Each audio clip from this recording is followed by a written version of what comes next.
자, 여기 한 남자가 있습니다. 이 사람이요, 우리에게 세상을 보는 방식을 아예 바꿔놓았다고 해도 과언이 아니에요. 네, 그가 만든 VR 기술 말이죠.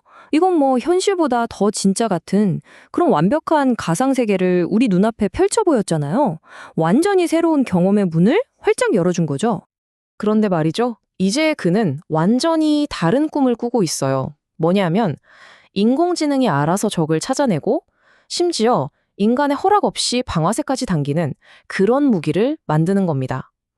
상상이 가시나요? 이 두 번째 꿈이 인류의 가장 오래된 역사, 그러니까 전쟁이라는 판 자체를 완전히 뒤집으려고 하고 있습니다. 한때 오큘러스의 아버지로 불렸던 남자, 바로 파머 럭키. 그리고 그가 비밀스럽게 키워온 제국, 안두릴.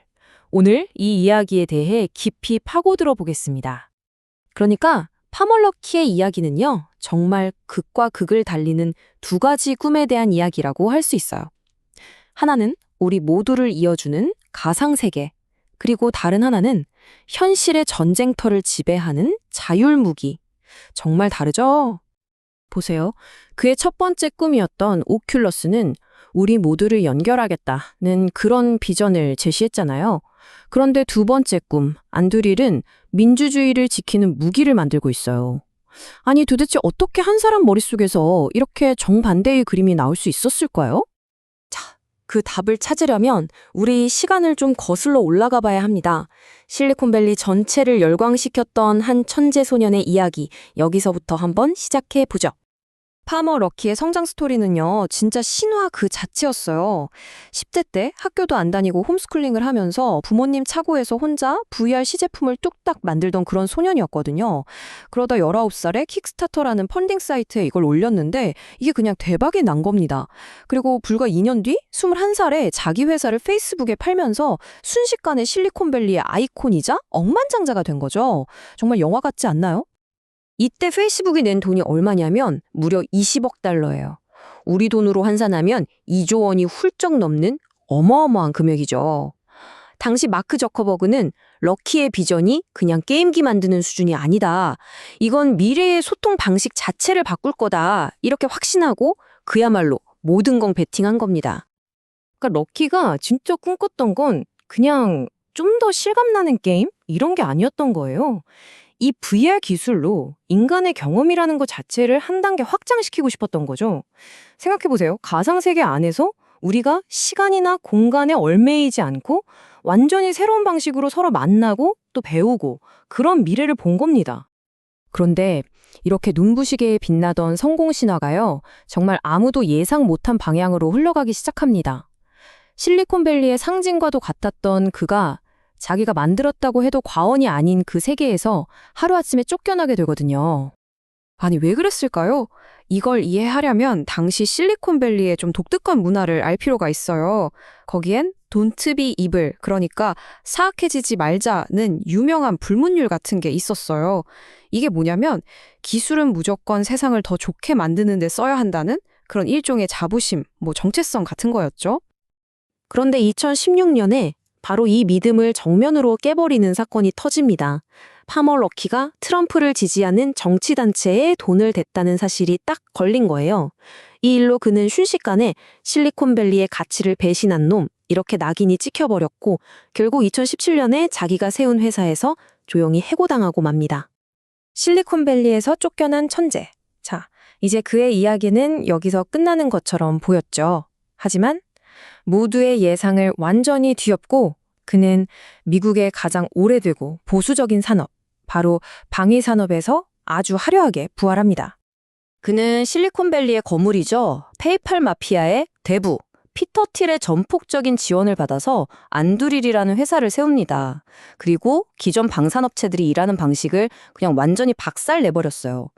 보통 방산업체들은 정부가 이거 만들어주세요 할 때까지 기다리잖아요. 근데 안두릴은 아니에요.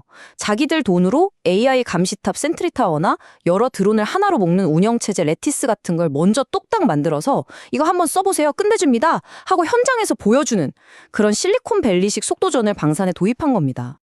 결국 그의 성공 공식은 딱 하나, 속도오렸던 겁니다. 실패? 두려워하지 않아요. 일단 빨리 만들고 빨리 써보고 문제 있으면 또 빨리 고치고 실리콘밸리에서 성공한 그 혁신 공식을 국방산업에 그대로 가져온 거죠. 그래서 안두릴의 등장은요, 그냥 새로운 방산회사가 하나 생겼네? 이 정도가 아니에요. 이건 전장의 룰, 그 패러다임 자체가 바뀌고 있다는 걸 알리는 아주 거대한 신호탄이었던 겁니다. 안두릴의 기술은 우리 모두에게 아주 근본적인 질문을 던지고 있어요. 한번 생각해 보세요.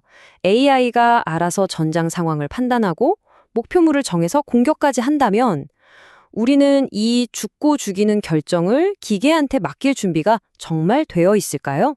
이게 쉬운 문제가 아닙니다. 물론 이런 윤리적인 고민도 중요하죠. 하지만 현실의 위협은 기술 발전을 계속 재촉하고 있어요. 특히 미 국방부가 최근에 발표한 리플리케이터 이니셔티브라는 게 있는데 이게 정말 안두릴의 비전이랑 소름 돋게 딱 맞아 떨어집니다. 쉽게 말해 중국의 그 엄청난 군사력에 맞서려고 작고 값싼 자율 무기 수천 개를 아주 빠른 속도로 쫙 깔아버리겠다는 계획이거든요. 이건 뭐 안두릴한테는 엄청난 기회의 문이 활짝 열린 셈이죠. 그러니까 이제 전쟁의 패러다임이 완전히 바뀌고 있는 거예요. 예전에는 수천억짜리 비싼 전투기 한 대가 중요했다면 이제는 값싸고 똑똑한 AI 드론 수만 개로 전장을 그냥 뒤덮어버리는 시대가 온 겁니다. 소수의 비싼 정예 병력에서 다수의 값싼 스마트 병력으로 게임의 룰 자체가 변하고 있는 거죠. 그리고 여러분, 이 거대한 변화의 물결이 더 이상 미국만의 얘기가 아닙니다. 이제 태평양을 건너서 바로 우리 눈앞에서 펼쳐지고 있는 현실이 됐어요. 최근에 파머 럭키가 어디를 방문했는지 아세요? 바로 한국입니다. 안두릴이 아예 서울에 한국 법인을 세우고 이곳을 아시아의 핵심 기지로 삼겠다고 공식 선언까지 했어요. 왜 하필 한국이었을까요? 일단 우리나라에 뛰어난 기술과 제조 인프라가 있고요. 그리고 더 중요한 건 북한과 중국이라는 현실적인 위협 때문에 국방이 곧 생존인 아주 중요한 시장이기 때문이죠. 근데 안두릴이 더 무서운 이유가 있어요. 바로 데이터 분석의 끝판왕 팔란티어랑 손을 잡았다는 겁니다. 이 둘의 조합은요, 비유하자면 똑똑한 두뇌와 강력한 신체가 하나로 합쳐진 것과 같아요. 팔란티어라는 두뇌가 저기 위험해 하고 분석해서 명령을 내리면 안두릴이라는 신체가 즉각 반응해서 위협을 제거해버리는 거죠. AI를 기반으로 한 완벽한 킬체인이 거의 완성 단계에 온 겁니다. 결국 이렇게 모든 게 다 연결되네요. 세상을 하나로 연결하겠다던 한 천재의 첫 번째 꿈. 그 꿈이 이제는 전장을 지휘하는 거대한 네트워크가 되었습니다. 현실보다 더 완벽한 가상세계를 만들려던 그 기술이 이제는 현실의 위협을 제거하는 가장 날카로운 무기가 된 셈이죠. 파머 럭키와 안두릴이 열어젖힌 이 자동화된 전쟁의 시대.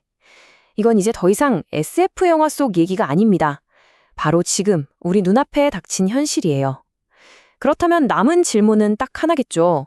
우리는 이 새로운 현실을 과연 어떻게 받아들이고 또 어떻게 마주해야 할까요?